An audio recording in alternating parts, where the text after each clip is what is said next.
안녕하십니까. 오늘은 열왕기 상하를 공부하게 되겠습니다. 전에 말씀을 드린 대로 사무엘, 열왕기, 역대기 이 세 권의 책은 상하로 나눠지지를 않았다고 합니다. 원래는 한 권의 책이었는데 후대 와서 이제 상하로 나누어졌는데 그 나눠진 이야기가 재미있어요. 구약을 알렉산더 대왕이 원래 히브리어 구약을 헬라어로 번역을 합니다. 그걸 70명이 했다고 해서 70인경이라 이렇게 부릅니다. 구약이 열이라면 헬라어로 쓰게 되면 이게 13이 된답니다. 그러니까 분량이 많아진다는 것이죠. 고대어가 원래 짧고 현대어가 좀 길어집니다. 표현이. 형용사, 부사들이 많이 붙기 때문에. 그래서 그 당시에 성경을 어디에 썼냐면은 두루마리 성경을 썼단 말이죠. 양피지를 얇게 점여가지고 이런 식으로 성경이 되어 있는데 성경을 쓰고 이렇게 말려 있는 거죠. 이거를 열왕기 상하를 한꺼번에 써놓으니까 너무 두꺼워지는 거예요. 이동하기도 힘들고 읽기도 하니까 힘드니까 이 번역 과정에서 둘로 나누자. 그래서 이제 상하로 나누어졌다고 합니다. 그러니까 상하에 대한 개념에 대해서 너무 신경을 쓸 이유는 없어요. 그래서 공부도 열왕기 상하를 한꺼번에 공부하게 되는데요. 열왕기 상의 내용과 열왕기 하의 내용을 좀 구분을 합니다. 열왕기 상에는 솔로몬 이후 분열 왕국부터 남과 북이 나눠지잖아요. 그 다음에 하는 분열로부터 시작해가지고 멸망의 이야기, 바벨론의 포로로 끌려가지 않습니까? 그래서 솔로몬 이후에 나라가 둘로 나뉘어지게 됩니다. 북쪽을 이스라엘이라고 불렀어요. 10지파가 소속이 되고요. 남쪽을 유다라고 부릅니다. 여기는 두 지파죠. 유다와 베냐민 두 지파가 여기에 소속이 됩니다. 여러분이 그 구약을 이해하는데 이게 굉장히 중요합니다. 이걸 모르고 읽으면은 무슨 내용인지 굉장히 어려워요. 이스라엘의 수도는 사마리아였고요. 유다의 수도는 예루살렘이 나중에 되죠.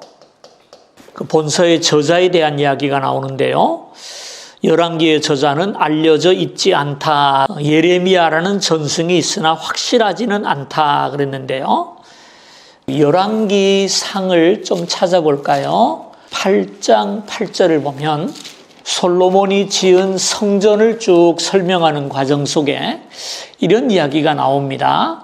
채가 길므로 채끝이 내소 앞 성소에서 보이나 밖에서는 보이지 아니하며 그 채는 오늘까지 그곳에 있으며 이렇게 말을 했죠.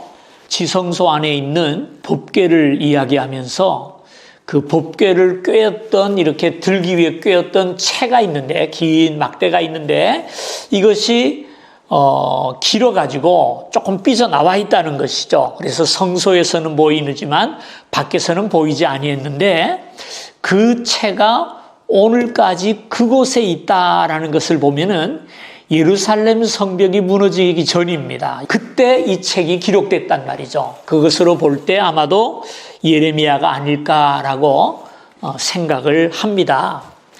중심 메시지입니다. 불순종으로 인한 나라의 분열이다. 이 분열의 이야기가 기록되어 있다 그랬죠. 북쪽 이스라엘의 또 남쪽 유다의 분열 이야기가 기록이 되어 있는데요. 그 비극의 이유가 뭐냐 한번 보십시다. 솔로몬 왕 때 왕위가 끝나고 아들에게 물려주면서 나라가 나눠지게 되는데요. 열왕기상 11장을 좀 보죠. 1절을 보면 솔로몬 왕이 바로의 딸 외에 이방의 많은 여인을 사랑하였으니 곧 모압과 암몬과 에돔과 시돈과 헷 여인이라. 그 위에 26절을 보면 10장입니다. 솔로몬이 병거와 마병을 모으며 병거가 1,400대요 마병이 12,000명이라 병거성에도 두고 예루살렘 왕에게도 두었으며 왕이 예루살렘에서 은을 돌같이 흔하게 하고 백향목을 평지에 뽕나무같이 많게 하였더라. 솔로몬의 말들은 애굽에서 들여왔으니 왕의 상인들이 값주고 산 것이며 애굽에서 들어온 병거는 한 대에 은 600세겔이요 말은 한 필에 150세겔이라 이렇게 말을 했어요. 여기 보면은요, 솔로몬이 병거와 마병을 많이 모았다 그랬죠. 그 다음에 27절을 보면은 왕이 예루살렘에서 은을 돌같이 흔하게 했다 그랬죠. 그 다음에 11장 1절에 보면은 바로의 딸 위에 이방의 많은 여인을 사랑했다 그랬잖아요. 이 세 가지 강조하죠. 말이 강조가 되고 있고, 은이 강조가 되고 있고, 여자가 강조가 되는데요. 여러분, 신명기 17장을 보면 내가 내 하나님 여호와께서 내게 주시는 땅에 이르러 그 땅을 차지하고 거주할 때 만일 우리도 우리 주위의 모든 민족들 같이 우리의 왕을 세워야 되겠다는 생각이 나거든. 반드시 내 하나님 여호와께서 택하신 자를 내 위에 세워서 왕으로 세울 것이며 내 위에 왕을 세우려면 내 형제 중에서 한 사람을 할 것이요 타국이는 안 된다는 겁니다. 16절 그런데 왕은 병마를 많이 두지 말 것이요 그랬죠. 그리고 그것을 가지려고 그 길로 다시 돌아가지 말라, 애굽으로 가지 말라는 겁니다. 근데 지금 열왕기를 보니까 솔로몬이 애굽에서 병마를 들여와 가지고 병거를 만드는 것을 보게 돼요. 또 17절을 보면은 그에게 아내를 많이 두어 그의 마음이 미혹되게 하지 말 것이며 그랬는데 많은 여인을 사랑하였으니 11장 3절을 보면은요, 왕은 후궁이 700이요 첩이 300명이라 그의 여인들이 왕의 마음을 돌아서게 하였더라. 여자가 문제였어요. 그 다음에 세 번째는 17절 끝에 보면은요, 자기를 위하여 은금을 쌓지 말 것이니라 그랬잖아요. 그런데 오늘 본문에 보니까 왕이 예루살렘에서 은을 돌같이 흔하게 하고, 그래서 여러분이 열왕기상 10장 26절에서 11장 3절까지 이어지는 내용인데요. 이 내용이 솔로몬의 영광을 자랑하는 것처럼 보입니다. 그러나 실상은 그것이 아니라 솔로몬의 실책을 고발하고 있는 책이에요. 그 실책이 뭡니까? 신명기에서 하나님께서 경고하신 내용을 왕이 듣지 않고 그대로 실천했다라는 것을 보여주는 거거든요. 이것이 바로 유다와 이스라엘이 분열된 원인입니다. 구조네요. 1장에서 11장은 솔로몬의 통치, 그 다음에 12장에서 22장까지는요 왕국의 분열입니다. 다윗이 죽고 솔로몬이 왕이 되는 이야기로부터 그의 영광을 이야기하고요, 그 다음에 솔로몬의 실책으로 말미암아 나라가 둘로 나뉘어지는 이야기가 기록이 되어 있습니다. 솔로몬의 통치는 모두 40년입니다. 40년이라는 수가 좀 특별한 수 같아요. 성경을 보면 모세도 40년 왕궁 생활, 40년 광야 생활, 40년, 아까 봤던 다윗 왕도 40년, 솔로몬도 40년, 그렇죠? 출애굽기도 40장. 재미있어요. 그래서 구조의 1번입니다. 5번이 솔로몬의 40년 통치 1장에서 11장까지 사울과 다윗과 솔로몬 이어서 통일왕국 되었잖아요. 그죠? 사울, 다윗, 솔로몬. 이게 통일왕국이라 부릅니다.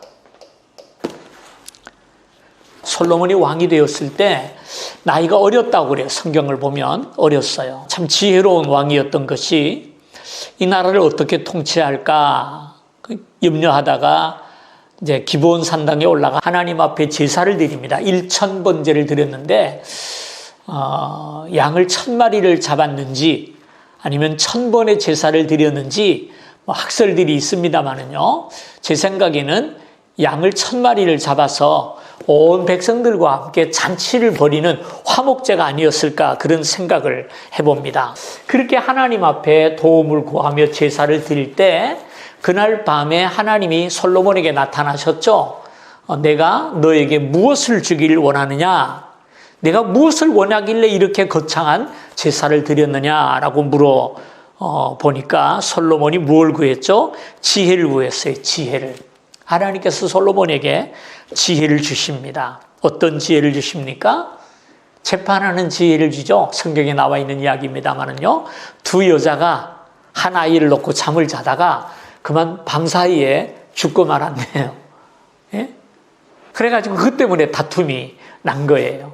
그 아이들을 재판을 통해서 제 어머니를 찾아주는 그 이야기가 성경에 나와 있고 너무나 재미있고요. 그 외에도 오늘 본문 4장을 좀 볼까요? 열왕기상 4장을 보게 되면 29절 30절을 보면 하나님이 솔로몬에게 지혜와 총명을 심히 많이 주시되 또 넓은 마음을 주시되 바닷가에 모래같이 했다 그랬고요. 32절에 보면 그가 잠은 3,000가지를 말하였고 그의 노래는 1,005편이며 그가 초목에 대하여 말하며 레바논의 백향목으로부터 담이 나는 우슬초까지 하고 또 짐승과 새와 기어다니는 것과 물고기에 대해서 말했다. 그러니까 식물학자요 또 동물학자요, 지혜가 엄청납니다. 이런 지혜를 하나님께서 주셨어요. 그리고 4번입니다. 6장에 가보면 솔로몬이 성전 건축을 시작하죠. 다윗 왕이 솔로몬을 위해서 성전을 지을 재료를 다 준비를 했어요. 그것을 가지고 이제 성전을 짓고 8장에서는 헌당하는 기록이 나타나 있습니다. 그리고 나서 이제 9장에 가서 하나님께서 솔로몬에게 나타나서 약속을 주시죠. 내가 만일 내 말을 잘 듣고 율법을 준수한다면 내 왕위가 영원할 것이다 라고 하나님께서 솔로몬에게 약속을 주세요. 그런데 멀리 가지 않고 11장에 가서 솔로몬이 점점 하나님을 떠나는 내용이 나오죠. 아까 보았던 바로 그 내용들입니다. 지혜를 가지고 백성들을 바르게 통치하기를 원합니다. 그러니 지혜를 주세요라고 구했었는데 그 지혜를 가지고 자신의 부귀와 영화와 국방을 위해서 사용하게 될 때 하나님께서 그를 옳게 보지 않았죠. 예를 들어서 솔로몬 왕에게 여러 부인이 있었다 그랬잖아요. 11장에 보면은 바로의 딸 외에 이방의 많은 여인들을 사랑하였으니 곧 모압과 암몬과 에돔과 시돈과 헷 여인이라. 그러니까 여러분 보세요. 솔로몬 왕의 지혜가 뛰어난 것은 사실이에요. 왜냐하면은 다윗은 전쟁을 통해서 나라를 확장하고 평화를 유지한 사람이에요. 근데 솔로몬은 외교를 통해서 평화를 추구한 사람이에요. 그런데 그 외교가 뭐나 다른 나라의 공주들을 데리고 오는 거예요. 공주들을 다 부인으로 삼아 놓으니까 전쟁이 날 수가 없잖아요. 사돈이 돼버렸으니까. 근데 문제는 그 많은 이방의 공주들이 올 때마다 자기들이 섬기는 우상을 가지고 왔다는 거예요. 그걸 가지고 와가지고 자기 나름대로 왕궁에다가 신당을 만들어 놓으니 예루살렘이 온 땅에 우상의 전시장이 돼버린 거죠. 이것을 솔로몬이 막지 못했다는 거예요. 이것이 하나님께서 솔로몬을 버리게 된 가장 큰 원인이 아닌가 생각을 해요. 그래서 하나님께서는 솔로몬에게 책망을 하죠. 내가 죽은 다음에 나라가 둘로 나누어지게 될 것이다 라고 예언을 합니다. 여러분, 나는 지혜가 좀 부족하다고 너무 실망하지 마세요. 저도 사실은 지혜가 부족한 사람이에요. 참 제가 저를 봐도 어리숙한 사람이에요. 실수가 많고 그런데 전 그게 오히려 감사해요. 왜냐하면은요, 지혜로운 사람의 특징이 뭐냐면은 자기 꾀에 넘어가요. 잘 보세요. 똑똑한 사람이 잘 나가는 것 같은데 어느 순간에 자기 꾀에 넘어가요. 솔로몬이 그랬어요. 결국은 스스로 속은 겁니다. 그래서 솔로몬이 죽게 되자 솔로몬의 아들이 있었거든요. 르호보암이라는 아들이 있었어요. 이제 솔로몬의 뒤를 이어서 왕이 됩니다. 솔로몬이 왕궁도 많이 짓고 또 건축물도 많이 남겼거든요. 근데 그 모든 솔로몬의 부귀 영화에는요, 백성들의 사실은 피땀이 들어가 있는 거예요. 왕궁을 짓느라고 부역에 시달렸고요. 예? 왕궁에 식물을 대느라고 그 열왕기를 보면은 왕궁에서 하루에 쓰였던 식량이 얼마인지를 보여주는데, 그래서 솔로몬이 죽고 나니까 르호보암 왕이 되니까 백성들이 찾아와요. 당신 아버지 때문에 우리가 너무 고통을 겪었습니다. 그러니까 우리에게는 세금을 좀 감면해 주시고 노역을 좀 감면해 주시고 우리를 좀 사랑으로 대한다면 당신의 왕권이 영원할 것이고 우리가 복종하겠습니다. 그러나 여전히 그 정치를 이어간다면은 우리도 모르겠습니다 하고 돌아가죠. 그랬더니 르호보암이 3일 동안 나에게 말미를 날라 그럽니다. 그리고 자기 참모들과 얘기했더니 참모들이 하는 얘기가 정신없는 말입니다. 그거는 더 강하게 밀어붙여야 됩니다. 그랬어요. 그래서 그 다음에 3일 만에 그 12지파의 족장들이 찾아오게 되니까 르호보암이 그런 얘기를 하죠. 아버지의 허리가 내 새끼 손가락보다 가늘고 아버지가 너희를 채찍으로 통치했다면 나는 전갈로 통치할 거다. 아주 큰 소리를 쳐버립니다. 이 말을 들은 이스라엘의 지파 가운데 10지파가 르호보암을 떠나버립니다. 그래서 이들이 북이스라엘을 만들게 됩니다. 그리고 르호보암은 유다 지파거든요. 유다와 베냐민 지파 두 지파만 남아서 유다라는 나라를 세우게 됩니다. 그때부터 분열 왕국이 이루어져요. 그래서 이 분리해 나간 이스라엘, 이 이스라엘은 여로보암이라고 하는 사람이 있었어요. 여로보암은 솔로몬의 군대 장관이었는데 반란을 일으켰다가 발각되는 바람에 쫓겨서 애굽으로 도망을 갔었어요. 애굽에 도망가 있는 여로보암을 불러가지고 이스라엘의 왕으로 옹립을 하게 되죠. 그래서 유다 나라가 드디어 분열 왕국이 되게 됩니다. 두 번째 구조입니다. 6번입니다. 두 왕국의 첫 80년이 열왕기 상에 기록이 되어 있습니다. 솔로몬이 죽자 왕국의 분열이 시작되었어요. 그래서 이스라엘은 북쪽의 땅을 차지하게 되고요. 유다는 남쪽의 땅을 차지하게 됩니다.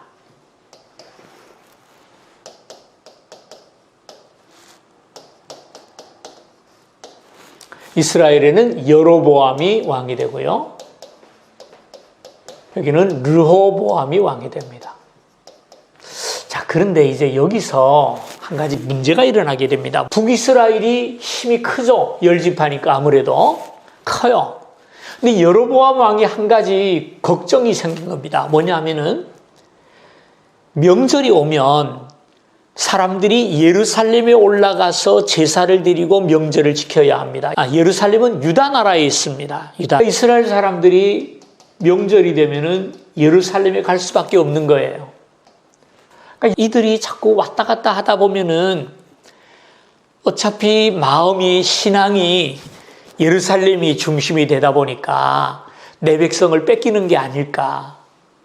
그래서 이제 휴전선을 칩니다. 분단을 고착화시킵니다. 그러면서 단이라는 곳과 베델이라는 곳에 제단을 만듭니다. 이제 더 이상 이스라엘 사람들은 예루살렘에 갈 필요가 없고 단과 베델에서만 제사를 드려라 라고 명령을 내려요. 그리고 백성들이 남쪽으로 내려가지 못하게 경비를 세웁니다. 못 내려가게 합니다. 또 한 가지, 첫째는 우상을 세웠고 두 번째는 제사장과 레위인을 아무나 세워버립니다. 아무나. 성직 매매가 이루어진 거죠. 그래서 아무 사람이나 데려다가 제사장을 삼고 제사를 드리게 합니다. 그래서 하나님께서 이에 대해서 심판을 하시는데요. 여로보암이 먼저 망하죠. 북이스라엘이 먼저 망하게 됩니다. 그 다음에 열왕기상에는 80년 동안 두 왕족의 혈통이 나타난다 했는데 이거는 초기 80년만 얘기하니까 나중에 다시 설명드릴게요. 그 다음에 17장부터는 엘리야가 등장합니다. 17장에서 22장까지 엘리야 사역이 나오는데요. 이 엘리야는 북이스라엘의 선지자였어요. 남쪽 이스라엘은 아닙니다. 북이스라엘의 선지자입니다. 그리고 그의 제자 가운데 엘리사가 또 있죠. 이 두 선지자의 기록이 계속 이어지게 되는데요. 이건 열왕기 하이즈로 나옵니다만은요. 이 엘리야와 엘리사는 굉장히 능력이 많은 선지자예요. 죽은 아이를 살리기도 하고 기도 한 번에 3년 6개월 동안 비가 안 내리게 하기도 했다가 또 기도 한 번으로 비를 내리기도 하고요. 여러 가지 이역들을 많이 나타낸 선지자입니다. 왜 이 능력의 선지자들이 나타났느냐? 이 엘리사도 역시 북이스라엘의 선지자예요. 이스라엘이 그만큼 황폐했다는 겁니다. 난세의 영웅이 난다는 얘기도 있습니다만은요. 성경을 보면은 어려운 시기에 하나님은 분명히 하나님의 사람을 보내십니다. 그리고 그를 통해서 그 나라를 돌이키는 것을 우리가 보게 돼요. 선지자에는 두 종류가 있어요. 열왕기를 보면은, 열왕기와 유다의 멸망 과정을 보면, 첫째는 능력의 선지자가 있는가 하면은요, 두 번째는 말씀의 선지자가 있어요. 성경을 보니까 그렇더라고요. 엘리야와 엘리사와 같이 하나님의 살아계심을 나타내고 능력을 발휘하고 왕을 막 꾸짖고 하는 그런 선지자가 있는가 하면, 두 번째는 말씀의 선지자가 있어요. 이들을 보면 아무런 능력이 없어. 잡아 가두면 갇히고 때리면 맞고 수염을 뽑으면 뽑히면서 그러면서 아무런 능력을 못 나타내요. 대신에 말씀을 증거하고 기록을 합니다. 그 선지자는 이사야라든지 예레미야라든지 이런 사람들이죠. 그죠? 이런 사람들. 이런 분들을 보면 이사야 같은 선지자는요, 빡을 박았다가 성경에는 없지만 마지막에는 관에 넣어서 못을 박은 다음에 톱으로 켜서 죽였어요. 참 잔인하죠. 고대 사형 방법이 참 잔인해요. 예레미야 같은 선지자는 우리가 잘 아는 대로 눈물의 선지자입니다. 질질 짤 줄만 알았지 아무것도 할 줄 아는 게 없어요. 그러면 예레미야 선지자는 선지자가 아니냐? 아니죠. 어떻게 보면 성경에 나타나는 영향력은 말씀의 선지자들이 더 크죠. 이 엘리야나 엘리사는 그 시대에 그냥 한때 쓰였던 선지자였지 오늘까지는 그렇게 큰 말씀을 남겨주지는 않았어요. 그의 행적은 우리에게 나타나 있지만은요. 그 다음에 이제 열왕기 하입니다. 열왕기 하의 내용은 뭡니까? 17장에서 북왕국의 10족속은 아수르의 포로가 되어 본국으로 돌아오지 못하게 된다.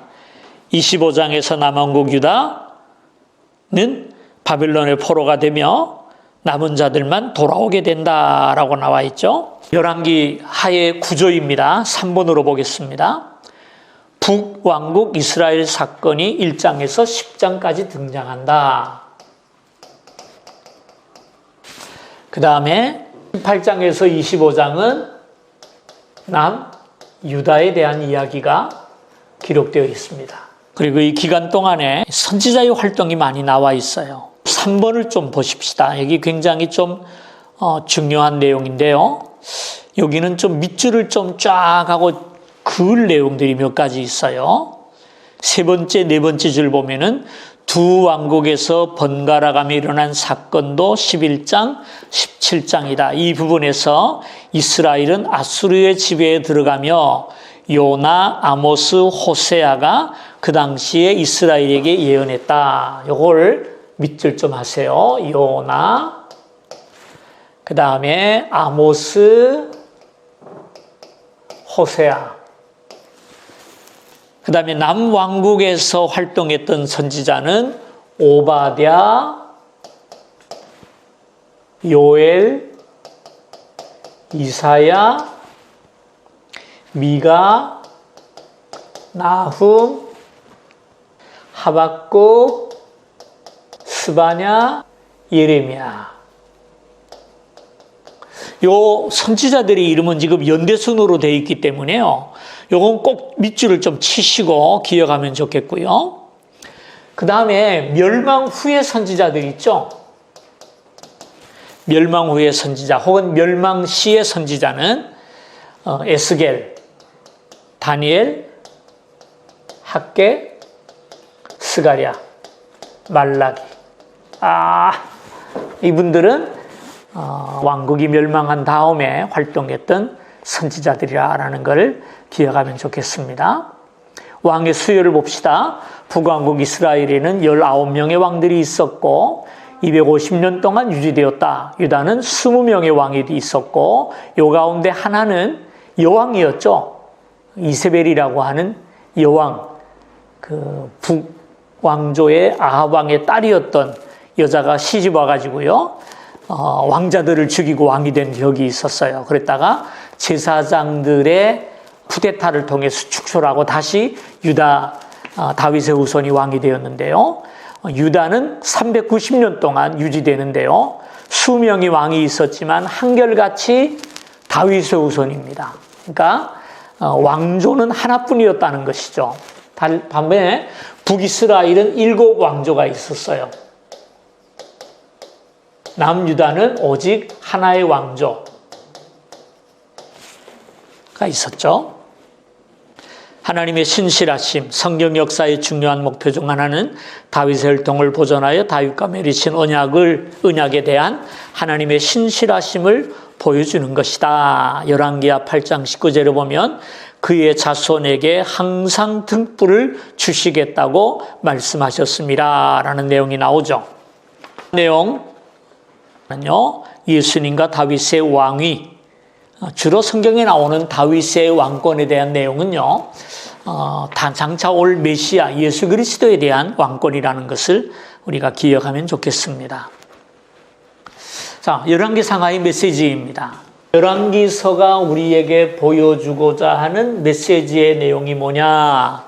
첫째는 이스라엘과 유다가 하나님을 거역할 때는 선지자를 보내서 경고하셨고, 그래도 선지자 말까지 듣지 않고 거역할 때에는 심판하신다라는 말씀입니다.